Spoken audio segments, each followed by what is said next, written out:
Hola amigos, bienvenidos a este tiempo de la radio dedicado a la historia.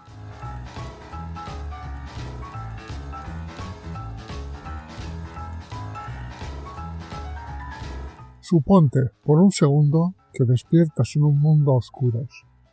No hablo solo de la falta de luz eléctrica, sino de un mundo donde el telégrafo no existe, y nadie sabe explicarte por qué el sol brilla, o por qué hay un trozo de hierro que se oxida bajo la lluvia. En este escenario, la naturaleza es un misterio profundo, y la enfermedad se acepta con resignación, como un castigo incomprensible. Ahora parpadea. Solo han pasado 100 años. Estamos a finales del siglo XIX y el rostro de la humanidad es irreconocible. El horizonte está lleno de fábricas, los trenes devoran distancias y los barcos de vapor conectan continentes, pero sobre todo, la mente humana ha hackeado los secretos del universo. ¿Cómo pasamos del misterio a la maestría? Hoy no vamos a hablar de aburridos datos históricos. Vamos a conocer a los auténticos logistas de la razón, genios que verán en la ciencia una forma de oración, mentes románticas que buscaban una teoría del todo para unir la luz y el magnetismo, hombres que desde la fe profunda o la intuición más audaz forjaron las leyes que hoy permiten que escuche este podcast. Desde la precisión milimétrica de Gauss hasta la pasión eléctrica de Faraday y la elegancia matemática de Maxwell, prepárate para un viaje al siglo donde la humanidad dejó de temer a la naturaleza para empezar a entenderla.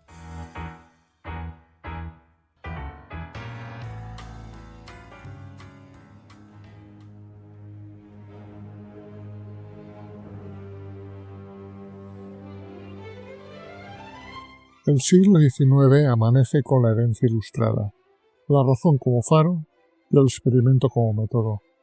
Pero hay un cambio sutil y crucial. En siglos anteriores, científicos como Newton o Lagrange buscaban leyes generales a menudo desconectadas de lo inmediato. En el XIX, la necesidad manda. Hay que construir puentes, navegar más rápido, mejorar la minería, telegrafiar mensajes. La revolución industrial exige ingenieros, no solo filósofos. Las universidades se transforman. El modelo alemán encarnado en la Universidad de Berlín en 1810 rompe con el esquema medieval, introduce la libertad de cátedra, la especialización, la investigación experimental y algo radical permite al estudiante elegir su propio camino. La ciencia aplicada se institucionaliza. En Estados Unidos surge el Instituto Tecnológico de Massachusetts en 1861. Y la Academia Nacional de Ciencias 2 años después, con el mismo espíritu pragmático. Pero he aquí la paradoja hermosa. Esa ciencia práctica, urgida para los ferrocarriles y las fábricas, pronto choca con sus propios límites. Para mejorar una máquina de vapor hay que entender la naturaleza del calor. Para dominar el telégrafo hay que descifrar el electromagnetismo. Así, delante de la entraña del útil, renace la física fundamental. El siglo XIX será, por tanto, un diálogo constante entre la aplicación inmediata y la teoría profunda. En España, el ritmo fue distinto. La guerra de la independencia, los conflictos civiles, la desamortización y la expulsión de los jesuitas crearon un clima de inestabilidad que ahogó el desarrollo científico. Aún así, figuras como Santiago Ramón y Cajal ya a finales del siglo demostrarían que el genio puede florecer incluso en terrenos áridos.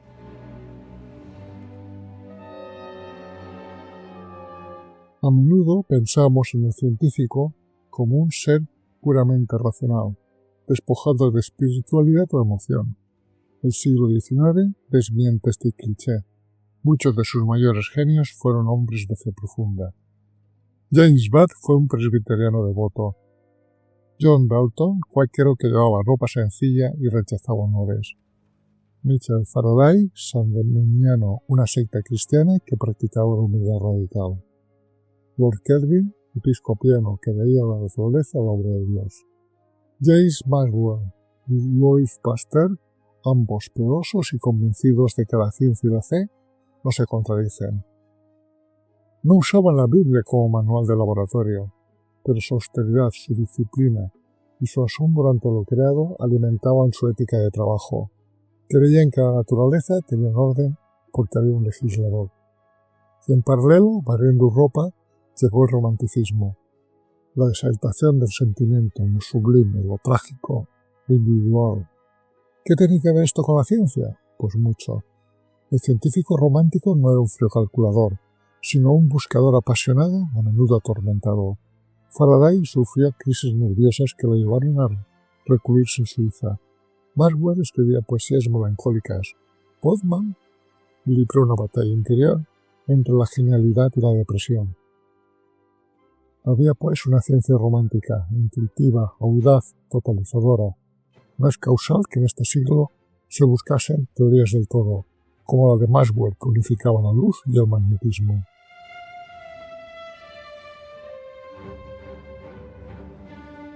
Si hay un hombre que simboliza la transición entre lo abstracto y lo aplicado, ese es Gauss. Nacido en 1777 en una familia humilde de Brunswick, fue un niño prodigio auténtico. La anécdota es famosa. A los 3 años corrigió un error aritmético la nómina de los obreros que su padre supervisaba. A los 9, su maestro, para mantenerlo quieto, le pidió que sumara todos los números del 1 al 100. Gauss, en segundos, dio la respuesta: 5050. Había descubierto por sí solo la fórmula de las series matemáticas. El duque de Weimar, advertido por su talento, financió sus estudios. Gauss eligió Golinga y allí permaneció casi toda su vida, convirtiendo la ciudad en un faro de las matemáticas mundiales. Su carácter era complejo, tímido, perfeccionista, reacio a posibles, pues decía: prefiero dejar que otros publiquen mis descubrimientos o publicar algo imperfecto. Odiaba los viajes y las guerras. La invasión napoleónica de 1806 lo sume en la ansiedad, pero en su silencio calculaba. Sus contribuciones son inabarcables. A los 22 años, en su tesis doctoral, demuestra el teorema fundamental del álgebra. En 1801, redescubre el asteroide Ceres, que se había perdido cerca del Sol. Usando solo 3 observaciones, aplica su método de mínimos cuadrados, una herramienta estadística que hoy se usa desde los economistas hasta los ingenieros de la NASA, y predijo su órbita con precisión. En 1809 publica Teoría del movimiento de los cuerpos celestes, sentando la base de la mecánica celeste moderna. En 1827 revoluciona la geometría con sus estudios sobre superficies curvas, prefigurando la geometría euclidiana que luego usaría Riemann y después Einstein. Con Wilhelm Weber mide el campo magnético terrestre e inventa un primitivo telégrafo electromagnético. Pero su legado más ubicuo es la campana de Gauss, la curva de distribución normal. Gauss demostró que los errores aleatorios desde la medición de una estrella hasta la altura de los reclutas del ejército se distribuyen siguiendo unas curvas simétricas y elegantes. Hoy gobierna la estadística, la psicología, la economía, la calidad industrial. Gauss murió en 1855, trabajando hasta el último día. En su lápida no hay fórmulas, pero su sombra se proyecta sobre casi toda la ciencia moderna. Sin él, no tendríamos GPS, ni seguros, ni predicciones meteorológicas fiables.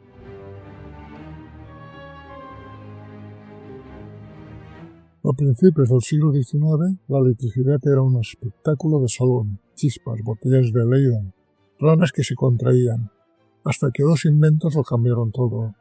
La pila de Volta, por primera vez, teníamos una fuente constante de corriente eléctrica y el cable aislado que permitió conducir esa corriente a distancia.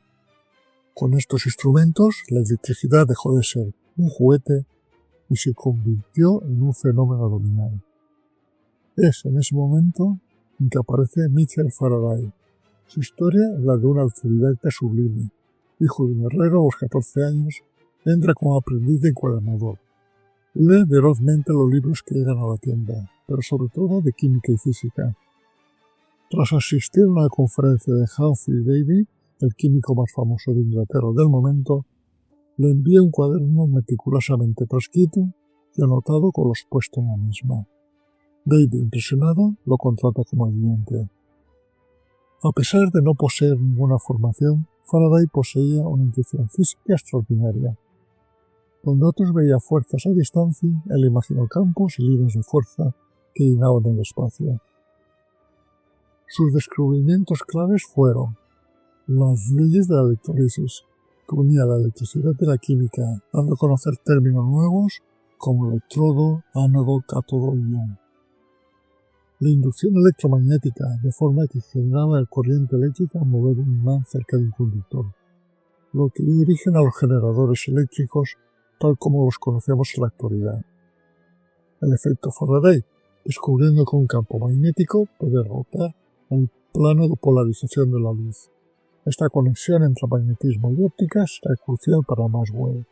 Y la jaula de Faraday, demostrando que un conductor en equilibrio electrostático protege su interior de campos eléctricos externos. Faraday era un hombre de profunda fe, humilde, que rechazó el título de caballería y la presidencia de la Royal Society. Para él, entender la naturaleza era una forma de reverencia.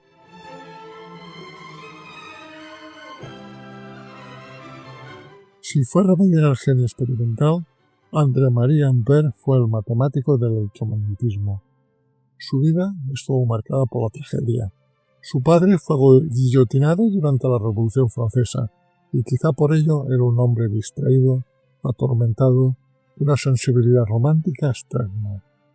En 1820, el danés Hans Christian Weston descubrió que una corriente eléctrica desviaba una brújula, es decir, la electricidad crea magnetismo. Esto llamó mucho la atención a Ampère, quien solo en unas semanas después estableció las leyes matemáticas que rigen la fuerza entre corrientes. Acuñó el térmico de electrodinámica y concibe el magnetismo como resultado de corrientes moleculares distribuidas dentro de los materiales. Define el amperio, que es la unidad de la corriente que hoy lleva su nombre y que se usa actualmente y el solenoide. Ampère murió convencido de que sus ecuaciones, aunque elegantes, eran solo una aproximación. No vivió para ver que Maxwell las integraría en una teoría perfecta. James Clerk Maxwell nació en Edimburgo en 1831. Desde sus inicios, Maxwell fue un espíritu libre, con una curiosidad insaciable. Durante sus estudios en Cambridge destacó como matemático puro, pero su concepción mental era física, visual, y realizó aportaciones tan diversas y asombrosas para la ciencia, demostrando que cualquier color puede formarse por la combinación de los tres colores que él consideraba primarios, el rojo, el verde y el azul. Realizó la primera fotografía en color que se mantuvo de forma permanente. Demostró, mediante cálculos matemáticos, que los anillos de Saturno no podían ser sólidos ni líquidos, sino formados por millones de partículas independientes orbitando alrededor del planeta. La sonda Voyager, en 1980, le daría la razón, y descubrió los gases como nubes de moléculas en movimientos caóticos cuya velocidad depende de la temperatura a la que se encuentren. Pero su obra maestra es la teoría del electromagnetismo, publicada en 1864, en donde reunió las leyes de Faraday, Ampère y otros en un sistema de 4 ecuaciones diferenciales, de una elegancia sobrecogedora y conocidas como las ecuaciones de Maxwell. Con ellas se demuestra que la luz es una onda electromagnética que viaja a 300.000 km por segundo. Además, existen otras ondas invisibles de la misma familia, ondas de radio, infrarrojos, ultravioletas y rayos X. Y concluyó asegurando que la electricidad y el magnetismo son dos caras de la misma moneda, el campo electromagnético. Maxwell murió a los 48 años, pero su trabajo no fue inmediatamente comprendido, pues había sentado las bases para la radio, la relatividad y la física cuántica. Años después, Einstein dijo: la teoría de Maxwell es la más profunda y fructífera que la física ha experimentado desde Newton. Mientras Maxwell unificaba fuerzas electromagnéticas, otro grupo de genios intentaban descifrar las leyes del calor y la energía. Estaban haciendo la termodinámica. En 1824, un ingeniero francés de nombre Cédric Carnot publicó un libro de título Reflexiones sobre la potencia motriz del fuego. En el mismo, usando su lógica y los principios generales de la física, describió el modelo del motor térmico perfecto y determinó que el rendimiento máximo de cualquier máquina depende solo de la diferencia de temperaturas entre el foco caliente y el frío, y que nunca puede ser del 100%. Sin saberlo, Carnot había descubierto el segundo principio de la termodinámica. James Joule, inglés, se propuso mejorar el rendimiento de las máquinas que usaba para fabricar cervezas, investigando la relación entre el trabajo, el calor y la electricidad. En su laboratorio doméstico demostró que el calor no era un fluido calórico, sino una forma de energía. Con su famoso experimento del equivalente mecánico del calor, que realizó usando una rueda de paletas que calentaba agua por fricción, demostró que trabajo y calor son intercambiables. Su trabajo fue clave para la formación del primer principio de la termodinámica, la conservación de la energía.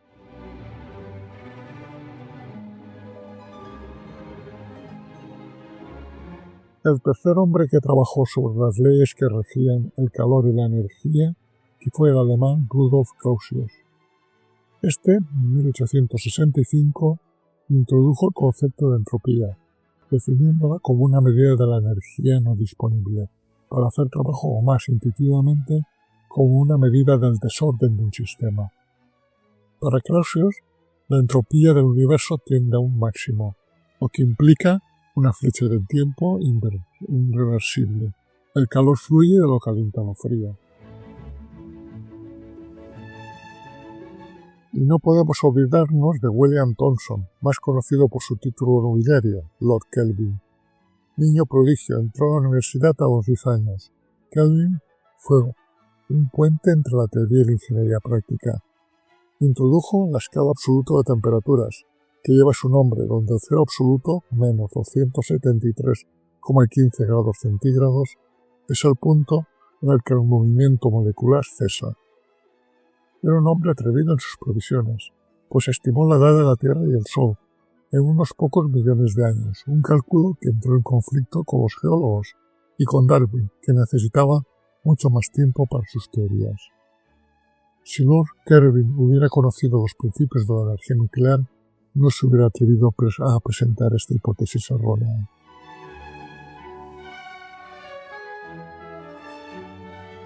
Y el quinto gran personaje que desarrolló la termodinámica fue el austríaco Ludwig Boltzmann, nacido en 1844. Era un maestro carismático. Sus clases en la Universidad de Graz, en donde desarrollaba la cátedra de física experimental, atraían estudiantes de toda Europa, incluyendo futuros premios Nobel como Schöpfen Arrhenius, que viajaba a Graz solo para asistir a sus lecciones. Boltzmann hizo algo revolucionario. Interpretó la entropía no como una verdad absoluta, sino como una verdad estadística. Imaginemos un gas formado por millones de moléculas moviéndose al azar. El estado de desorden, alta entropía, es simplemente el estado más probable. Es posible, aunque absurdamente improbable, que todas las moléculas se agrupen en una esquina. La termodinámica dice que no ocurrirá porque la probabilidad es mínima. También formuló lo que se conoce como la ecuación del transporte de Boltzmann, que nos describe cómo evoluciona un gas fuera del equilibrio y que es fundamental en astrofísica para modelar atmósferas estelares, medios interestelares y plasmas. El legado de Boltzmann es inmenso. Sin su mecánica estadística no existiría la física del estado sólido, la cosmología moderna ni buena parte de la química teórica actual.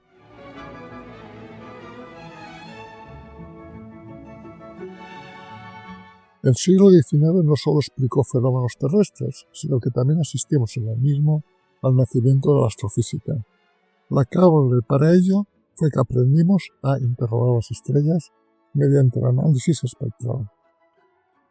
El primero en avanzar en este campo fue el alemán Joseph von Fraunhofer, quien al observar el Sol descubrió centenares de líneas oscuras en su espectro, que hoy conocemos como las líneas de Fraunhofer. No supo qué eran, pero creó las herramientas para medirlas. Hay que esperar unos años para que Gustav Kirchhoff y Robert Bunsen recifran el significado de esas leyes estableciendo las 3 leyes de la espectroscopía. De esta manera demostraron que cada elemento químico tiene una huella especial única, y descubrieron nuevos elementos como el cesio y el rubidio, simplemente analizando el espectro de algo tan común como el agua. Y con respecto a las líneas que describió este hombre cuando analizó los rayos solares, determinaron que correspondían a sodio, hierro y otros elementos terrestres.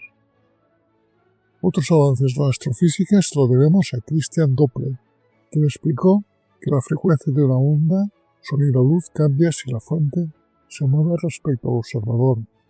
El desplazamiento al rojo de la luz de galaxias lejanas descubierta en el siglo XX sería la prueba clave de la expansión del universo. Gracias a estos hombres, las estrellas dejaron de ser puntos de luz para convertirse en laboratorios distantes de los que podíamos leer temperatura, composición, velocidad y presión.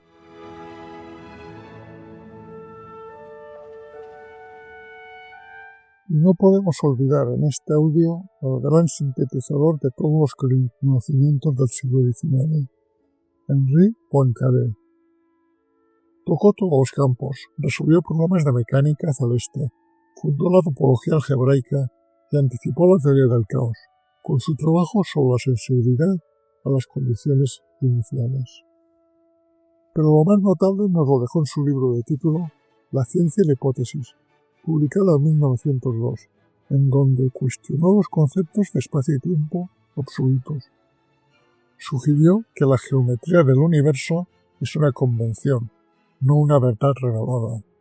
Especuló sobre una nueva mecánica donde la velocidad de la luz era un límite insuperable, y planteó la convención de una simultaneidad, una idea que Einstein desarrollaría en su relatividad especial. Poincaré no llegó a formular la teoría de la relatividad, pero la preparó el terreno conceptual. Con él, el pensamiento del siglo XIX se abre de par en par hacia la revolución del siglo XX, la relatividad, la cuántica y la cosmología.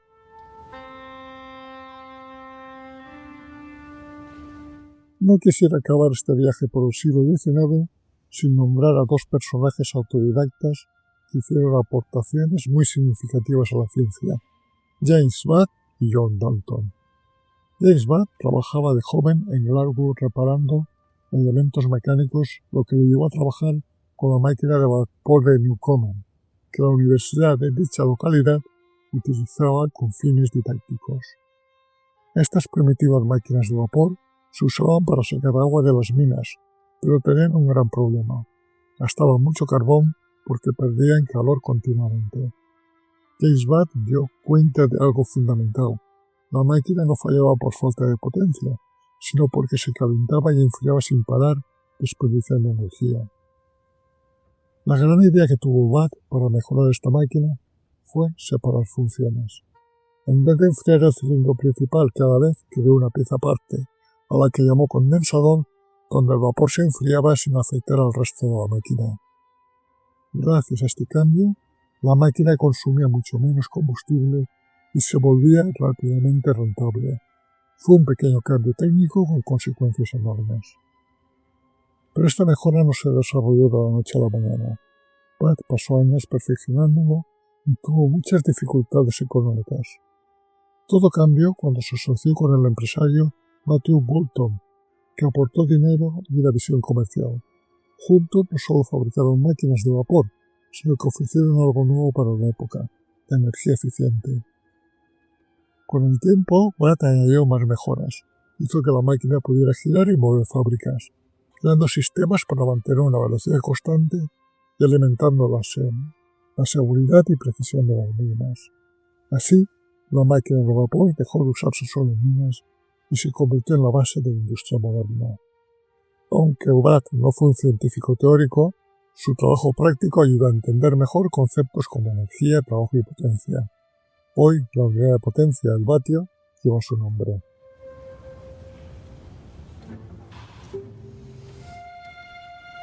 John Dalton fue otro autodidacta. A diferencia de otros científicos de su tiempo, Dalton no se formó en grandes universidades ni en círculos académicos prestigiosos. Pasó la mayor parte de su vida en Manchester, una ciudad en plena expansión industrial. Allí se integró en la Manchester Literary and Philosophical Society, un espacio clave para el intercambio de ideas científicas fuera de los canales tradicionales. Antes de revolucionar la química, Dalton destacó como meteorólogo. Durante más de 50 años llevó registros diarios de tiempo, anotando temperaturas, presiones atmosféricas, humedad y precipitaciones. Para Dalton, la ciencia debía basarse en datos precisos y en leyes simples capaces de explicar una gran cantidad de fenómenos. Su interés por la atmósfera lo condujo al estudio de los gases, formulando en 1803 la ley de las presiones parciales, ley básica en física y química, según la cual, en una mezcla de gases cada uno ejerce su propia presión, de manera independiente. Pero el verdadero punto de inflexión llegó cuando Dalton descubrió por qué los elementos se combinan siempre en proporciones fijas. Observó que cuando dos elementos formaban distintos compuestos, la masa de uno que se combina con una cantidad fija del otro, guardando relaciones simples. Este fenómeno, conocido como la ley de las proporciones múltiples, no podía explicarse de manera satisfactoria sin una idea nueva de la estructura de la materia. Fue cuando Dalton recuperó y reformuló una antigua intuición filosófica, la existencia de los átomos. Según su teoría, la materia está formada por partículas indivisibles llamadas átomos. Los átomos de un mismo elemento son iguales entre sí. Los compuestos se forman por la combinación de átomos de distintos elementos en proporciones definidas. Y las reacciones químicas no crean ni destruyen átomos, solo los organizan. Aunque hoy sabemos que los átomos no son indivisibles y que su estructura es mucho más compleja, la genialidad de Dalton estuvo en convertir una idea abstracta en una herramienta científica operativa. Su modelo permite explicar leyes químicas conocidas, predecir nuevas combinaciones y ordenar el creciente número de sustancias descubiertas durante la revolución industrial, lo que conocemos como las primeras tablas de pesos atómicos, asignando valores relativos a los distintos elementos.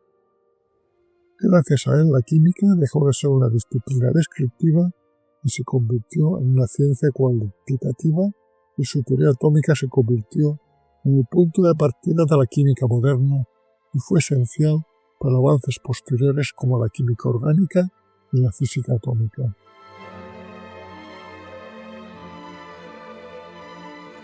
Hemos recorrido un siglo XIX vibrante, un tiempo donde la frialdad de la razón se fundió con la pasión del romanticismo para dar a luz al mundo moderno. De las humildes pilas de volta a las ecuaciones eternas de Maxwell, de la entropía de Clausius a los átomos de Dalton, estos hombres no solo resolvieron acertijos del universo, sino que forjaron las herramientas de la revolución industrial que hoy todavía nos sostienen. Mira a tu alrededor.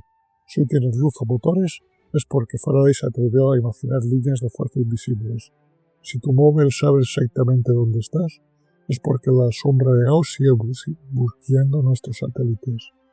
Hoy, mientras nos enfrentamos a desafíos como la crisis climática o la inteligencia artificial, las lecciones de estos pioneros resuenan con más fuerza que nunca.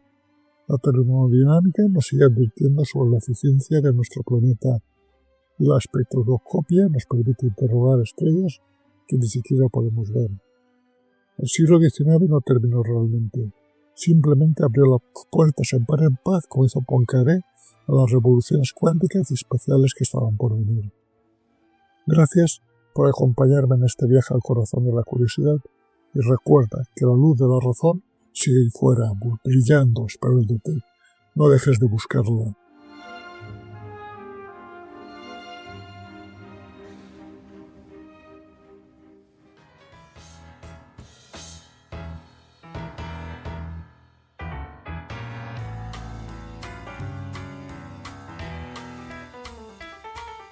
Si estás interesado en otros temas de historia, nos puedes seguir en YouTube en el canal Desde mi Retiro y en iVoox, Spotify y Google Podcast en el canal Un poco de Historia. Este proyecto radiofónico, creado desde mi retiro en la España profunda, es una realización, para bien o para mal, de José Luis García, ciudadano del mundo.